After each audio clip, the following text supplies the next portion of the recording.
There was a report by Pete Thamel that Ryan Staub is the expected starter against Houston. Are you able to confirm that? I'm not confirming nothing to y'all. Y'all know that. We ain't like that. We good. We have capable guys. Staub has been doing a phenomenal job doing and getting the majority of the reps, but I haven't made that assessment and decision yet. Rolling into week 3 against Houston Friday night. We head out tomorrow. We spoke to Coach Prime today. I guess the most interesting thing really is he neither confirmed nor denied the ESPN report from earlier today that Ryan Staub will be starting.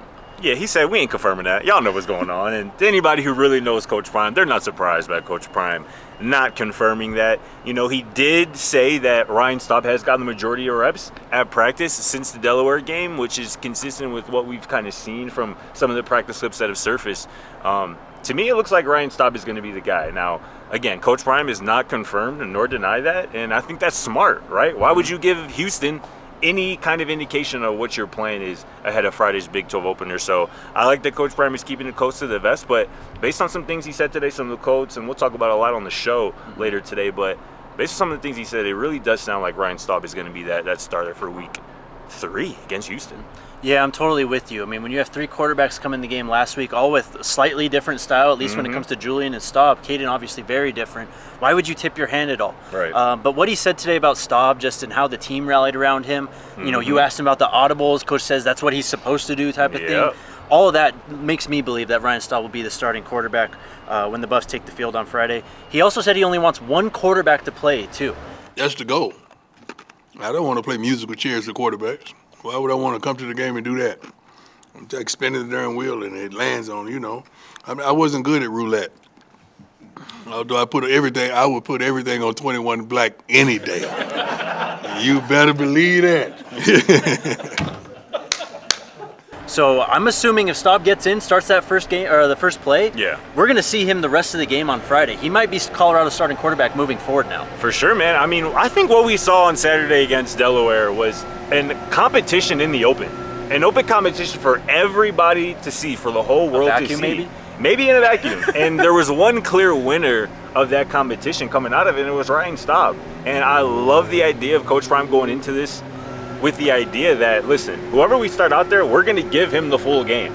I think that's the right way to go about it, and I think Ryan Staub is going to impress a lot of people. Once again, he has risen to the occasion every time he's been given an opportunity, whether it's 2023 against Utah, whether it's Saturday against Delaware. I think he'll do the same or something similar this Friday against Houston. And also another thing we just talked about with Ryan Staub, I mean, everyone's worried about playing all these quarterbacks, whether you're going to create a controversy. The team loves Ryan Staub. The coaches love him. I mean, this really feels like a natural move in some ways. I know it looks optics-wise maybe on the outside like there's a lot going on, but there's a lot of comfort, there's a lot of belief in what Ryan Staub can bring to the table. There's also a lot of belief in Brandon Davis-Swain. He's really paying attention to details, and he works his butt off. He really works his butt off, but we got a surprise for him this week as well. I hope he didn't disclose that, but we got a surprise for him. He's been doing well, and we're going to extend his role. Sounds like an expanded role, potentially. That's what Coach Prime said. I thought that maybe meant a D or L patch on the jersey, but you have different ideas. Yeah, I mean, when I hear expanded role and I look at Brandon Davis-Swain, who was in front of us today talking at the podium for the first time as a Colorado Buffalo, I got maybe fullback vibes, short yardage, goal line type of situation. We know Domitao Peko has experience with that in his playing days in the NFL. And with this offense, obviously wanting an identity of being able to run the football, being physical, I think somebody like BDS, and remember too, Coach Prime mentioned in that presser, BDS had to get his body right. He had to get swayzed up a little bit. And I think that could be what Coach Prime was alluding to in terms of this expanded role. For sure. I mean, he's obviously broken out. He's probably a starter now, basically, and it looks like he's going to earn even more playing time. Big things coming from Brandon Davis-Swain. That's really it for today. Coach Prime, Brandon Davis-Swain, Simeon Price on the podium. We'll see you all in Houston on Friday.